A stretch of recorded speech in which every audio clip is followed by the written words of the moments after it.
পরিবেশ রক্ষা ও সবুজায়নের বার্তা ছড়িয়ে দিতে রামনগর স্পোর্টিং ক্লাবের উদ্যোগে অনুষ্ঠিত হলো বন মহোৎসব ও চারাগাছ রোপণ কর্মসূচি। পরিবেশের ভারসাম্য রক্ষা এবং আগামী প্রজন্মের জন্য সবুজ পৃথিবী গড়ার বার্তাই ছিল এই কর্মসূচির মূল লক্ষ্য। অনুষ্ঠানে উপস্থিত ছিলেন আগরতলা পুর নিগমের মেয়র ও এলাকার বিধায়ক দীপক মজুমদার, ক্লাবের সম্পাদক চন্দন চন্দ এবং সভাপতি বাবুল রায়। তাদের হাতেই আনুষ্ঠানিকভাবে চারাগাছ রোপণের সূচনা হয়।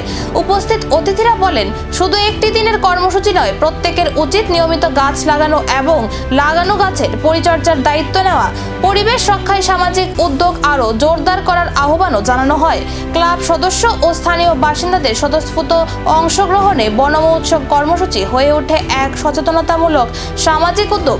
অনুষ্ঠানের মাধ্যমে সবুজায়নের বার্তা ছড়িয়ে দেওয়ার পাশাপাশি পরিবেশ বান্ধব সমাজ গড়ার অঙ্গীকারও নেওয়া হয়।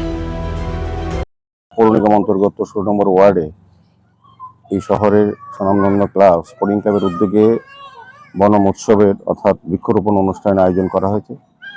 তারই অঙ্গ হিসাবে আজকে এই এলাকার ক্লাব এরিয়ায় অনেকগুলি মূল্যবান চারা রোপণ করা হয়েছে।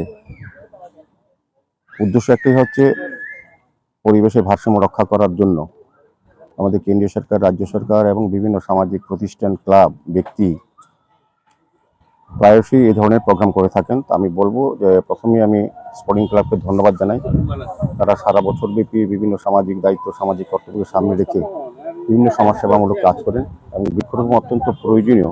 এই কারণে আমি বলবো যে আমাদের যশস্বী প্রধানমন্ত্রীও এটার উপর বিশেষ গুরুত্ব দিয়েছেন। উনি আবেদনটি সারা ভারতবাসীর কাছে যাতে গাছ লাগানো হয় এবং গাছ রক্ষা করার জন্য উনি একটা নতুন চিন্তাভাবনা শুরু করেছিলেন। তাকে সম্মান জানিয়ে বা ওনার বিষয়টাকে গুরুত্ব দিয়ে সারা দেশব্যাপী মানুষ কিন্তু এখন বৃক্ষরোপণ করছে সবাই মিলে স্পোর্টিং ক্লাবের উদ্যোগে, সেটা যাতে রক্ষা করা যায়। এই কারণে প্রধানমন্ত্রী যে বলেছেন এক পেড় নামকে মাকে নাম পর, মানে অর্থাৎ মান নামে যারা আছে গাছ রোপণ করছি প্রত্যেকের মান নামে যদি আমরা বৃক্ষটা রোপণ করি, মাকে যেভাবে সেবা শুশ্রূষা করি, যত্ন করি বা মার প্রতি শ্রদ্ধা প্রদর্শন করি, সেই গাছটার প্রতিও মানুষের সেইভাবে দরদ থাকবে বা সুস্থ থাকবে। কারণ আমরা বৃক্ষরোপণ প্রতি বছর থেকে 1903 সাল থেকেই সারা দেশে এই ধরনের বনোৎসব পালন করা হচ্ছে, কিন্তু যতগুলি গাছ আমরা লাগিয়েছি বনাঞ্চল হওয়ার কথা এই এলাকা বা সারা শহর ভাড়া, রাজ্য ভাড়া, দেশ, কিন্তু দেখা যায় গাছগুলি রক্ষা করার ক্ষেত্রে আমরা সতর্ক তৎপর হই না। অর্থাৎ ফটো সেশন করা হয়, বিভিন্ন ব্যক্তি বা রাজনৈতিক দলের নেতারাও ছবি তুলেন, গাছ লাগান, কিন্তু পরবর্তী সময় গাছগুলি বাঁচে কি না বা রক্ষা করা যায় না সেগুলো লক্ষ্য রাখেন না। কিন্তু প্রধানমন্ত্রী বলেছেন না, যে গাছটি যারা লাগাবেন সেটাকে রক্ষা করতে হবে, যত্ন করতে হবে। এবং এই গাছটা শুধু প্রতীকী গাছ নয়, এই গাছটা হচ্ছে যারা আগামী প্রজন্ম, যারা এই পৃথিবী থাকবেন, তাদেরকে সুন্দর সুস্থ পরিবেশ, দূষণমুক্ত পরিবেশ গড়ে দেওয়ার জন্য কিন্তু এই গাছগুলি লাগানো হচ্ছে। আমি স্পোর্টিং ক্লাবের কর্মকর্তা, বিশেষ করে সভাপতি বাবুল রায় মহোদয় আছেন আমাদের।